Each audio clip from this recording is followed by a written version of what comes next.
All right. Hello, speaker coach friends. Welcome back to Inspire Speaker School. Today we've got April Metzler. I almost said your name right. April, we've been chatting for so long. I don't even know what's going on, but we have matching hats, so life is good. April's here. She is awesome. Serve First Kingdom entrepreneur, helps kingdom-minded leaders to fast track their growth with their business and their ministry. And she has so many good nuggets and gold nuggets, and her brain is just fascinating. We were getting on here and she's like, oh, you could do this and this and this and this to speed up your process. And I'm like, oh, that's amazing. So anyways, she's got great things to share with us today. So April, welcome. Tell us more about what you do and why you are so passionate about it. Oof, look at that loaded question right out the gate.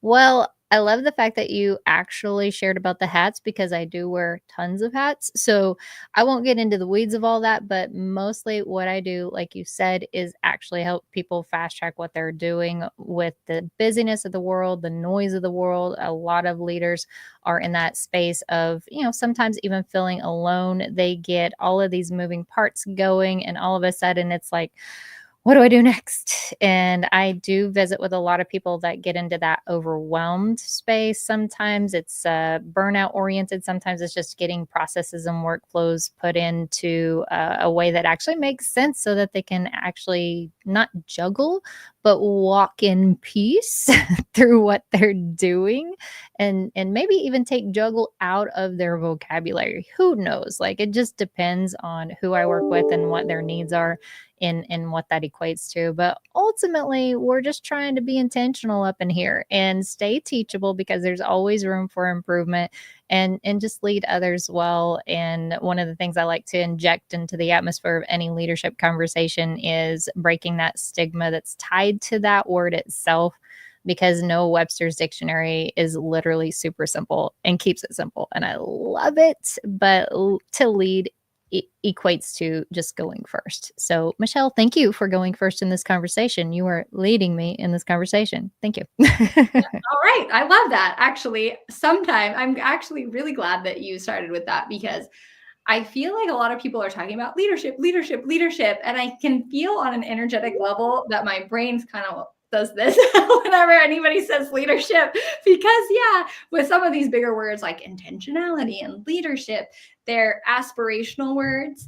And I don't think our brain always knows how to compute them or exactly what they mean in terms of like what, so for you, I love how you broke that down. You're just going first. You're just going first. That's it. So what about intentionality? Tell us a little bit more and break that down for us, because I can see that as you were talking about the average entrepreneur, and we're juggling different things. You're trying this, you're trying that, you're doing this, and then and it becomes kind of this big mess, because that's what happens when you put this piece in here and that piece in there, and then it's like a big messy room. So you help kind of organize all that so that it runs smoothly. Tell us more about intentionality and how that really helps in this messy situation here. That's very interesting, because one of the things that I do is I use analogies a lot. And as you were talking, I pictured this room where it's just a mess. And funny enough, I actually came back from a trip from Phoenix, and my husband's amazing. He sets up the Christmas tree and all of that jazz, and like does this, and the house is all fancy and clean. And then fast forward 3 or 4 weeks down the road, and I find out that he sort of maybe just, and I hope I'm still honoring him as I was sharing this. It's funny though. He had shifted some things into another room, and I thought they were put away in the proper place and all that jazz, but they were just out of sight, out of mind. And it was beautiful. Like, I experienced coming home to this like fancy flow. My daughter helped out with all of this organization. She's very gifted in that. But one of the things that came to mind as you were talking was that imagery of going from messy to clean. And all it takes sometimes is other people coming alongside us to help and help put forth some effort of whatever their giftings and talents are in order to get to that point. And so that's sort of what intentionality looks like. You're taking into consideration everybody that's involved and how all of the moving parts work together before you actually take action and you speak on something or do something in relation to it. So you invest the quality time before you move intentionally. And it goes back, if you look at that word, like sitting in the space of intention. Well, if you're doing that in a servant leadership capacity and you are a faith-based, kingdom minded individual, you're going to do that in the presence of God. And so the majority of leaders that I serve are in that space. And it's one of those things where there's a lot of intentionality able to be obtained in stillness and really in that meditative state of considering and reasoning all of these moving parts. But if we don't invest that time, then we get into the weeds of unintentionally doing damage or hurting others or all sorts of kinds of things that can happen because every action and thought and word that we release ultimately impacts one another. And so I try my best to be intentional about all of those moving parts, and hopefully through an example of what I shared today in intentionality, this will explain that and elaborate on that, because in order to serve others well, those things need to be in that space of your time investment. That's a priority piece of it and a core piece of it, so that as you move, it is with intention.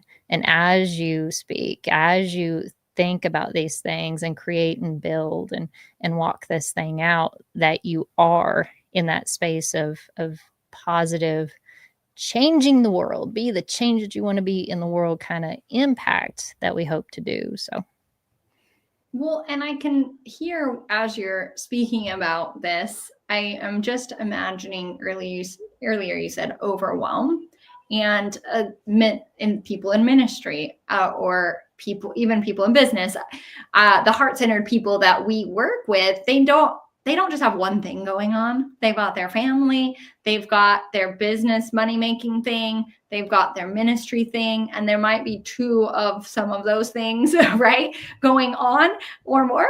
And so there's a lot of different projects or pieces that are going on for people that you can really quickly get overwhelmed. And I want to hear from you.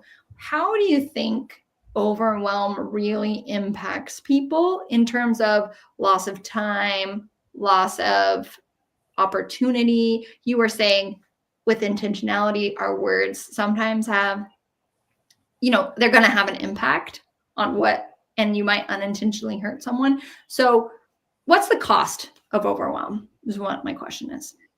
oh, okay. Yeah, I was following you on that. I was like, what's the cost of overwhelm? I would say that the number one cost that comes to mind right now is broken relationships, because that is inevitably what ends up resulting. When we stay in a state of overwhelm, then we're not able to serve others at the capacity that we normally would. And so the longer we stay there, the more that we are making choices in choosing these actions and words from that space. And I try to encourage people it's in their best interest as a leader that has impact on others, like going first in something. Moms, that's you as well. Dads, that's you. Like these things don't have to be business or ministry oriented. They're life oriented. But if you have influence over anyone that is in your environment, atmosphere, communities, whatever you want to label that word as, the people that are in your space, if you have influence, then you have the potential to impact them. And so just in general overall wellness, it's in our best interest, as well as the interest of those that we are entrusted a relationship with, to address the overwhelm and be honest and vulnerable and transparent with ourselves and with the people that are closest to us, to say, hey, this is where I'm at. I don't want to be here. I'm going to shift, but I may need your help. And so, even if you're not able to see that you're in overwhelm, being receptive and attentively listening to those that you are close with to, you know, have those conversations and give them the space to have those conversations and say, hey, you know what? You got a lot going on.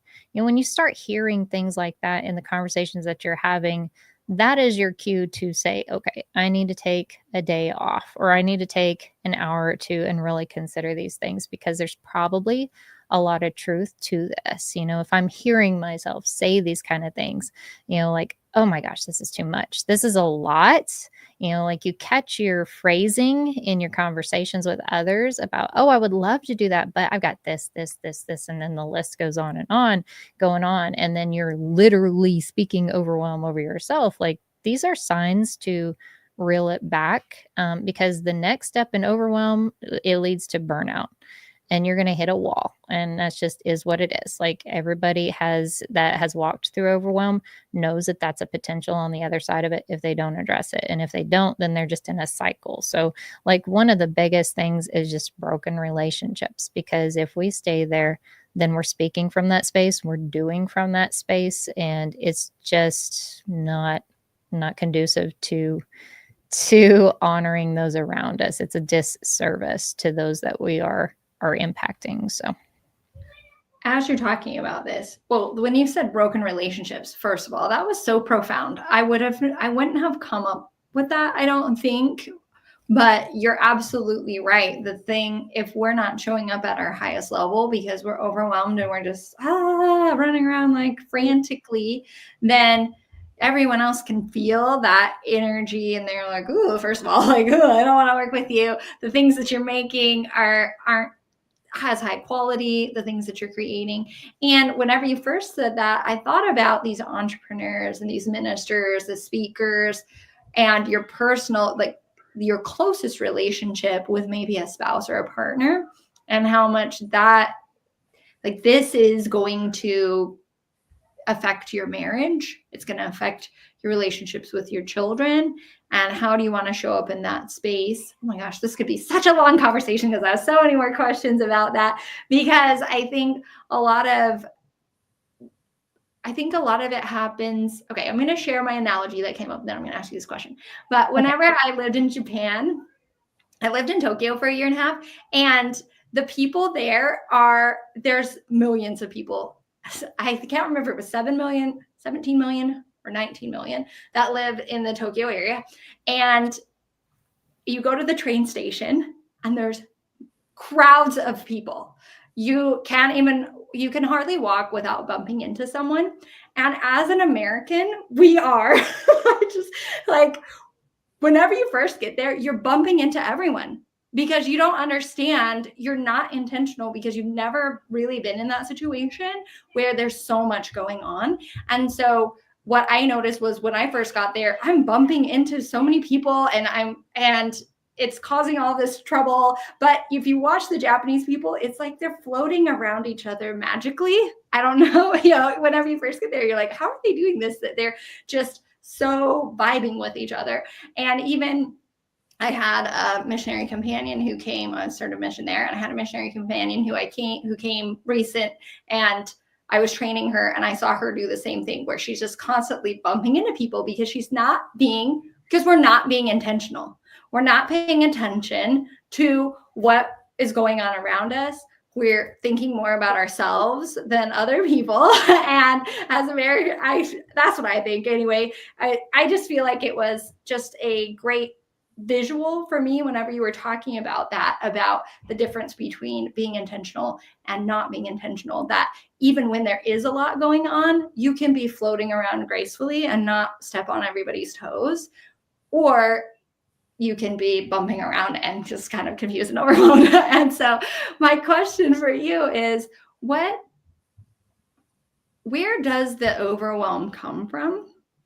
And what are the process that you take people through to help them get out of that? Ooh.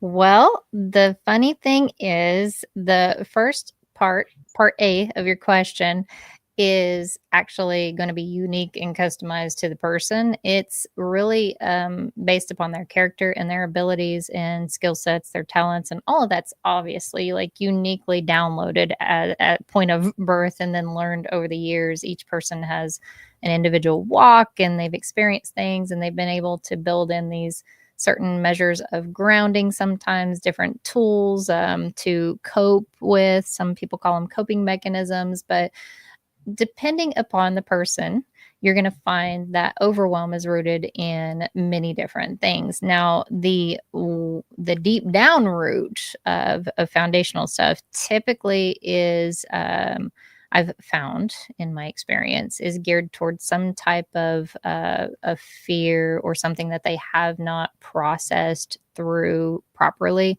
and or a missing piece of a tool that could be utilized. And so it's a lack of coping mechanisms in that piece of the puzzle. And sometimes it's just really just a connection away. Like a solution is just a connection away, is what I often say, because it's not that you don't know, it's like you don't know what you don't know.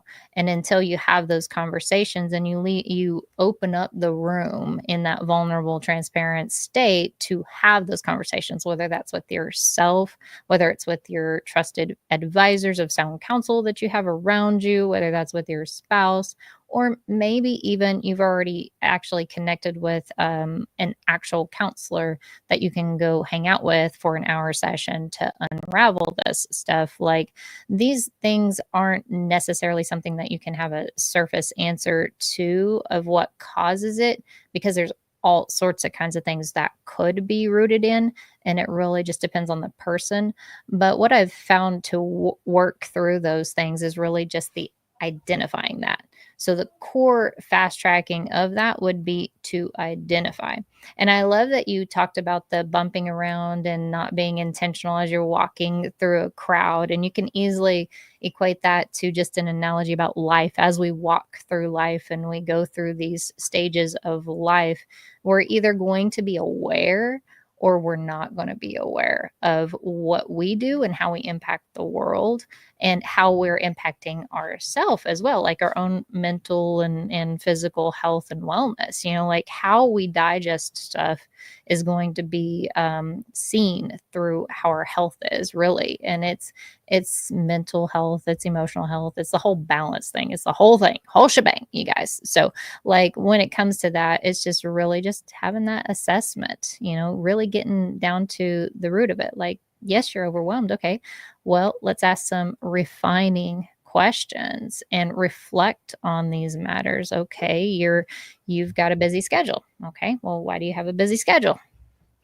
Well, I put too much stuff on it. Okay, well, was it necessary? Are those things that can wait, or are they, sorry about that, I got a dog that thinks it needs to attack everything that changes. But just asking those refining questions and sitting there in that space of stillness will get you to what you just asked. And the challenge that I love that you put over the airwaves is, hey, if you're overwhelmed, let's figure this out. And the cool thing is, there's services like yourself, offering. You've got plenty of connections with different coaches and personal development people and maybe even counselors and stuff.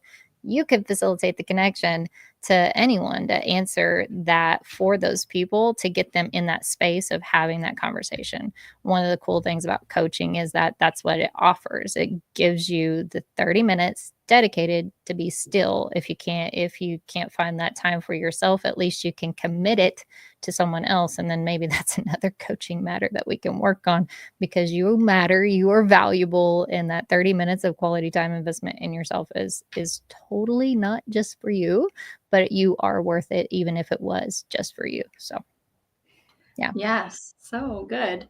I feel like what you said about overwhelm, that was an aha for me about a couple years ago, where I realized, wow, overwhelm isn't actually about having too much. It's about having too little. Right?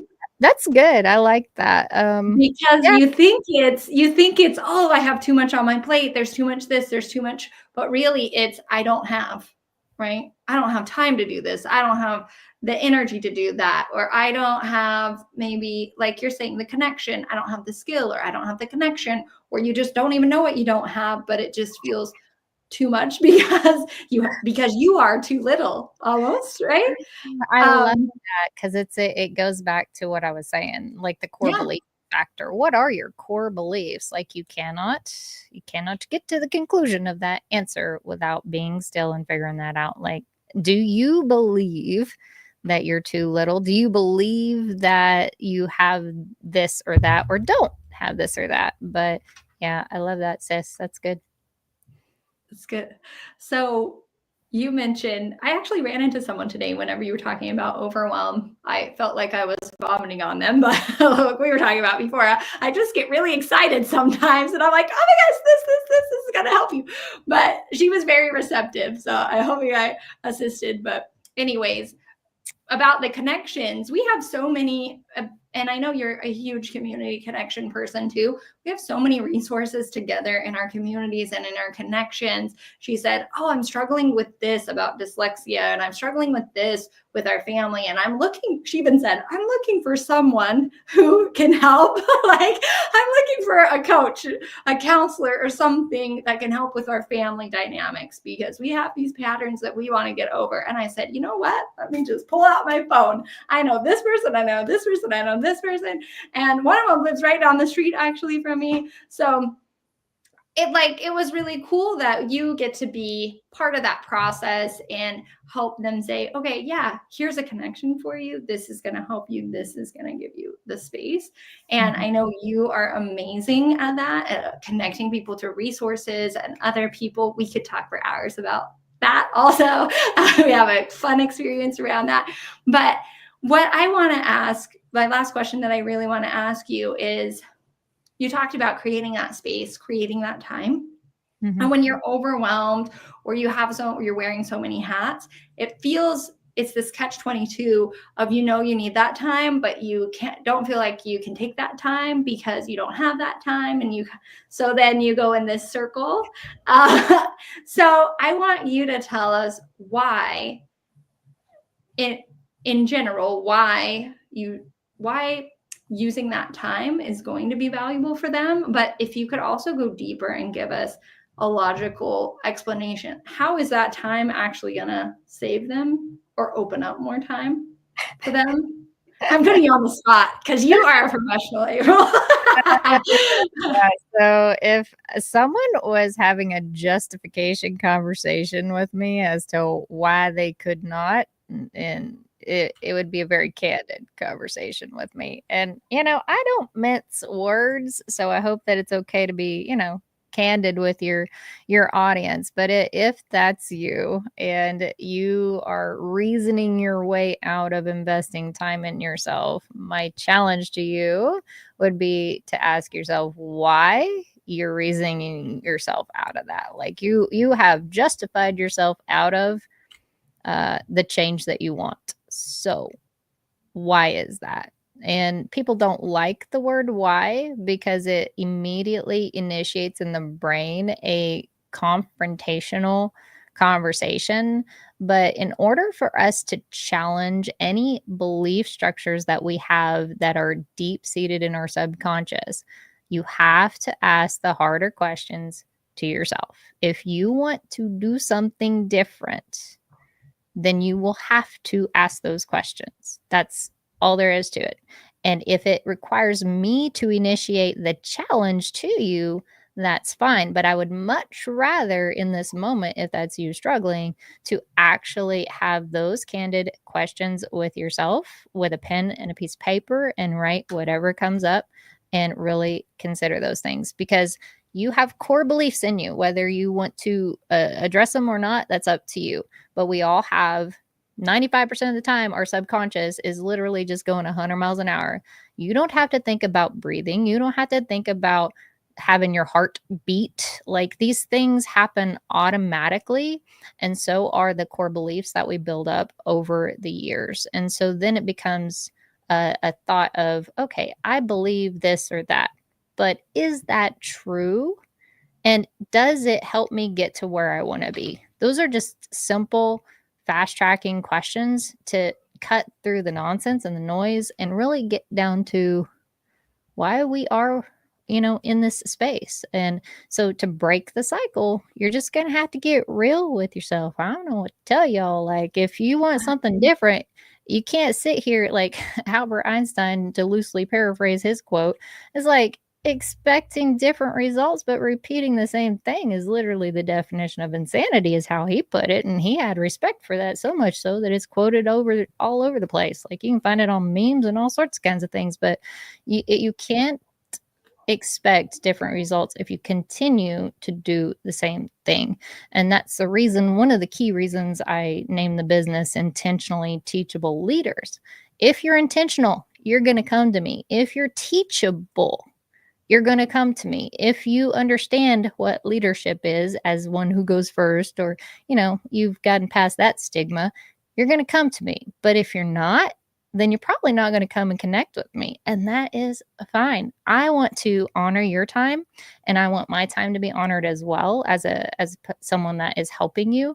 And so as I serve you, let's just be real. Let's be candid. Let's get to the meat of this, and let's get you fast tracked in what you're doing. And I think that if a lot of coaches would address it that way, then, we would get a lot more people accelerated and elevated results, get them into the action steps that they need to get to their next and all that jazz. But like, ultimately, to answer your question, just be real with yourself. Get down to it, man. Like, ask yourself the hard conversations that you're going to need to have. Why do I believe what I believe? And is that who I want to be? And if that's not matching up, then let's do some changing. What's the opposite of what that is? And let's do some re-recording. Yeah. Well, and I love it too, because it's about, is this serving me, right? If you really drill down to the why, it might not really on the surface sound like a bad thought, but the way that it's working out in your life isn't serving you. So I'm going to give you a quick example. When I was a health coach, I would run into people all the time saying, I don't have time. I don't have time for myself. I don't have time to cook, to cut up vegetables. I don't have time to exercise. I don't have time to do this. And when I asked why, this lady, I remember talking to this lady, because she says, well, I have to provide for my family. So I work full time. I'm a full-time caregiver to my parents. And then I've got these children that are coming up that are going to go to college soon. So I can't stop working. I'm taking care of them. I'm taking care of them. I'm taking care of them. And it all comes from, for her, not wanting to be a burden on other people, right? I want to take care of them, and I don't want to burden other people, because if I take time for myself, that's going to put a burden on other people, which I think is a very common belief that a lot of us have. And it doesn't sound on that surface level, okay, well, yeah, that sounds great. We don't want to burden other people. That doesn't sound that bad. But the reality is that it creates itself, like you're saying. And I didn't have the thought at the time, but if I could go back to her, I would say the fact that you're not taking time for yourself means you're guaranteeing that you're going to be a burden to other people. Right? We'll put it back into her court. You're so fearful of becoming a burden that you create the reality that you are a burden through the continuation of the repetitive behavior. Like, if it was me in that scenario and somebody laundry listed me all of the things like you just said, my first question is that what you want your life to look like next week? Tomorrow? Like, how soon do you want that script that you're saying over and over again in your head to change? Like, that's the kicker. Like, you have the power to make this day, this very day, what you want it to be. What do you want your days to look like moving forward from here on? Like, I don't know what your yesterdays look like, but from here on, in this present existence, what do you want to create your life as? Like, you have the power within you to make those decisions, to change that and move forward in a different way of existing, of being. So what do you want your script to sound like? That's what I Yes. would be doing. I'd be like So right up good. in somebody's business in that one. Like, come on now, Yeah, don't. how much longer do you want to be dealing with this? Do you want to keep going? Well, and for her too, it's like generational. Okay, now you're taking care of your parents, and now you're not taking care of yourself. So guess what that means for your kids? They're gonna Mm. have to take care of you. Girl, Right? well, And so it's like this generational thing going on over and over, right? That we're yeah, just perpetuating. And so, anyways, such good stuff that I really love what we pulled out today, what you from you that really it goes beyond it. You're so deep, right? It goes beyond, hey, how is this affecting your business? You're not getting as much done, or you're spending too much time, or you're not making as much money, to how is this affecting your relationships? How is this affecting your family? How is this affecting you actually being able to have the impact that you want to have? How is this going to affect the generations? It's about way more than just you being overwhelmed and freaking out and not having a dirty mess in your room in this moment. It's all of these things that's all around you. yeah. So, Well, if yeah, go they ahead. don't hear anything else from what I've said, I hope that they understand that they are valuable, they matter, and the impact that they have is there. So what do we want that impact to look like every day? Like you are making ripple effects every day. And so you have the opportunity to literally change the world around you every moment that you breathe. And you can actually find that in my book. I break that whole thing down as an exercise for you to really delve into that. And so it's just a core aspect of just having that time to be still and reflect and consider those things because you are changing the world. Every time you breathe, you change. Let's just remove that stigma about having any fear of the unknown and any fear of the change because you're constantly doing that. Every time you take a breath, it's a new breath. Every time.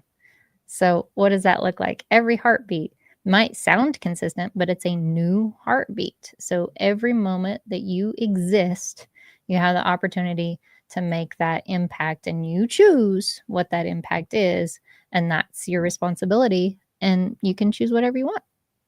Yeah. I love the hope in your voice too of yesterday was yesterday, today is today. And nothing's holding you back from being a different person today than you were yesterday. And if you want, so beautiful, such beautiful things today.